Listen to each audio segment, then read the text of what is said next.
What's up, you guys? Welcome back. Today we've got 10 things removed from GTA Vice City Stories, and we've covered pretty much every major GTA title so far. So as we wind down with the series, I think it's time we pick up on the smaller scale GTA games and the games that are highly underrated in my opinion. Vice City Stories being one of them, it being an amazing remaster or addition to Vice City, whatever you guys think it is. That just flopped. It didn't do well at all. It only sold like 6 million copies. And within this game, there are some very interesting things removed that actually played a role in Vice City. And as far as backstories go, some of them were pretty cool. So hopefully you guys find the video enjoyable. If you want to see 10 things removed from Liberty City Stories next, be sure to give the video a thumbs up. Let's go for 2,000 likes. And with that said, here we are with 10 things removed from GTA Vice City Stories. Number 10, Vic Vance. So his character went through a couple different beta phases, and originally he actually looked very similar to his appearance in Vice City, in that counterpart or version of him. If you didn't know, Vic Vance actually appears in the introduction to Vice City. He's the one that gets out of the helicopter that Lance Vance is flying, and he gives Tommy the cocaine right before the shootout happens. And this is actually confirmed by Rockstar. This isn't anything made up. 100% this was Victor Vance. Now, in the beta phases, Vic actually had a tattoo on his right arm, and we can see this through a character model found within the game files, as well as there are a couple different in-game screenshots. The texture sheet for this tattoo is still there, and in some concept art and a couple different loading screens, I believe, you could actually see the tattoo on Vic Vance's arm, and also kind of his beta face and what he looked like. So I find it very interesting that Rockstar changed him up to where he doesn't even look like his brother Lance, and he doesn't look like what he did in Vice City. I think they could have kind of played off, or just built him off of this character from Vice City, but they didn't, and they changed him up. Regardless, Vic is still a cool guy. So, the last change to Vic was his casual clothes. Originally, he was supposed to feature a yellow shirt. When we play as him, that would be his default outfit, but it was changed up to a blue shirt. But through the clothing menu, we can actually change it to a yellow shirt if you feel that the yellow looks better than blue. Number 9, we've got a couple other characters in the game that actually are changed up a little bit from their beta appearance to their final appearance. And the first one is Louise Cassidy Williams. And fun fact, she's actually the mother to the only child to ever appear in the GTA series, and originally she featured black hair, what looks to be more eyeshadow, and she appeared older. And this can be seen in the splash screen or the loading menu, as well as a texture sheet for this does appear within the game files. Number 2 is Brian Forbes, a minor antagonist who aids Vic in his rise to power throughout Vice City Stories, and then he turns out to be a cop. And originally we can see from an in-game beta screenshot that Brian Forbes actually had a mustache, and in the final version of the game, he just features a clean-shaven face. What's poppin', baby? You! Lance, what's going on? You're a freaking cop!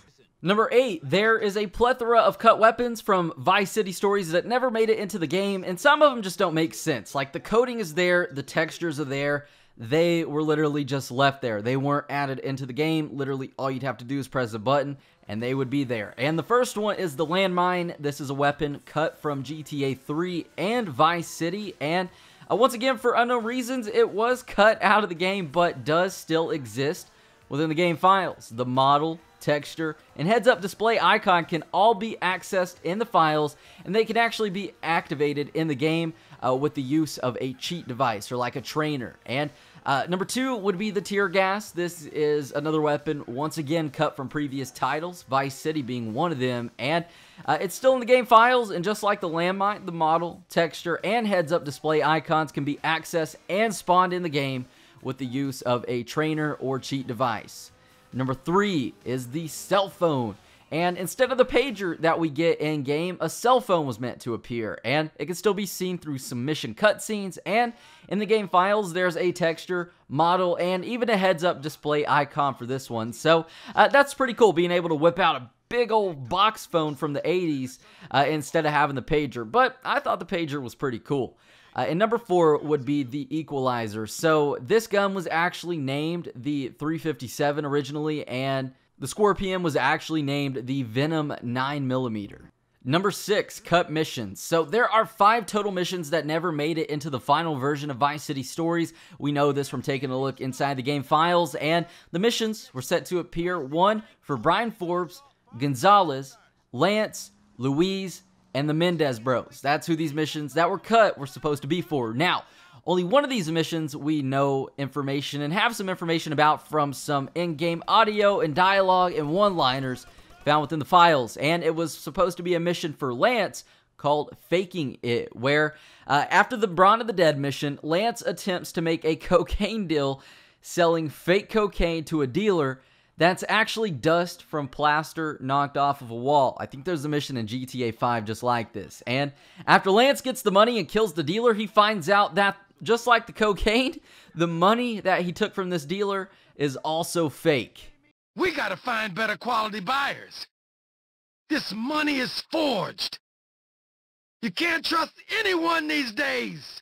Number 5. Now, we have nothing left of this mission aside from just a couple lines of text, but it's pretty self-explanatory, and this side mission seems like it would be very addicting and just really fun. So, you went to the mall, and you acted as a security guard. That was your job, and what you had to do was stop shoplifters from leaving the mall. So people who are stealing stuff, you got to stop them before they get out the mall and steal this merchandise. And if any of the shoplifters got away, well, the stolen merchandise and the cost of this would come out of your pay. And I'm not sure if this would come out of your actual money that you have in the top right-hand corner or out of the total pay you would get at the end of the mission. And if you lost too much money, you would actually be fired and the mission would end. Number 4, we've got a very interesting cut character, and his name is Leo Teal, and he actually appears in the mission Back Alley Brawl in Vice City. He's that chef that you just kill in the alley. He's just a very easy target to take down, and there's actually some information about him on the VCPD Crime Tree record, and this is an official website you guys can go to on your phone or computer. It's in the description down below, and we know he was actually a hitman for Mr. Black, a guy we do some work for in Vice City. He's a communications expert, and he was also involved in narcotics trade. And he was meant to be Vic's contact for 5 different missions, and some in-game coordinates for Leo suggest that this food vendor trailer in Ocean Beach would have actually been the starting point for his missions. Number 3, we've got some very cool news reports and headlines that were cut from the game, but the audio files still exist within the game's files. So, the first one was actually supposed to be played before the mission Kill Phil. And it's basically stating that Phil Collins is coming to Vice City to perform a concert, and we know that this is the case because we actually get to protect Phil and see his concert in game.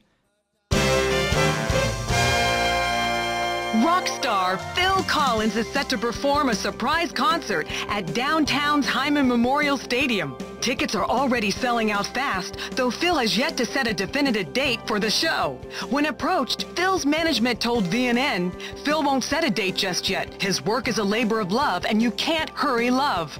VNN, making a virtue a vice. The second one is played after the mission Last Stand. It's basically a summary of everything that happened after the mission. A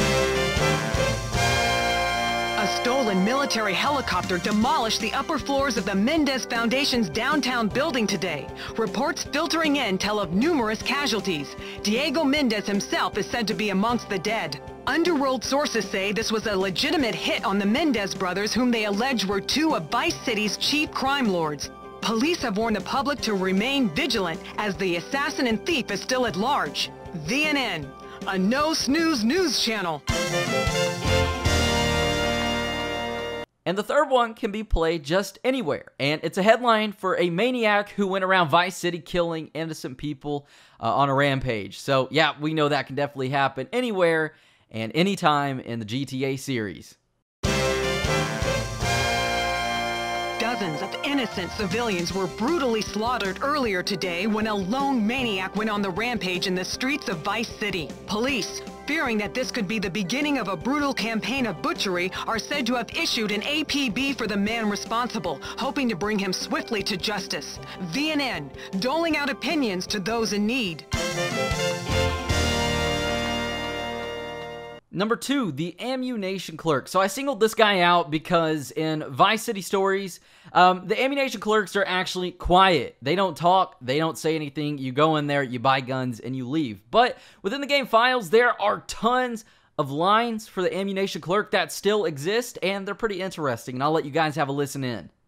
That gun's okay for your boyfriend, pussy. What's the matter? Scared of bullets? Ah, a novice.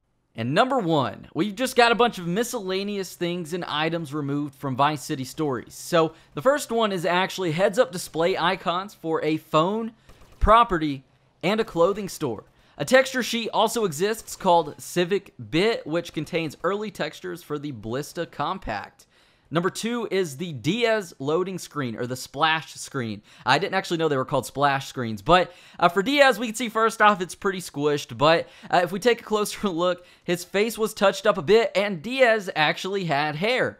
The next character is Diego Mendez. Once again, we've got a loading screen, and he's squished as well, but if we take a closer look, his face was also touched up, and there's actually a different skyline in the background. The adrenaline and camera picks-up also appear within the game files. They're present, but they were never used, so that's pretty interesting. And Misha markers and interior markers were originally yellow instead of blue and pink. And this is probably just a leftover from Liberty City Stories, but nonetheless, that is something that was changed. So some of this is pretty cool because within the official Vice City Stories Brady Games strategy guide, we can get a look at a lot of different beta content, which is very interesting that it was left in this strategy guide, but changed in the final version of the game, so it must have come out pretty early on. But with that said, that's really about 10 things removed from Vice City Stories. If you guys did enjoy and want to see me cover Liberty City Stories, Chinatown Wars, and GTA 1 and 2, let's go for 2,000 likes and definitely make that happen. I'm glad you guys have been enjoying the series so far. If you have and you haven't subscribed yet, we'll definitely be sure to do that and turn on notifications to never miss out on another daily video game upload. But with that said out the way, I believe that's just about it. My name is Zach Cox. Thank you guys for stopping by, and I will catch you all in the next video.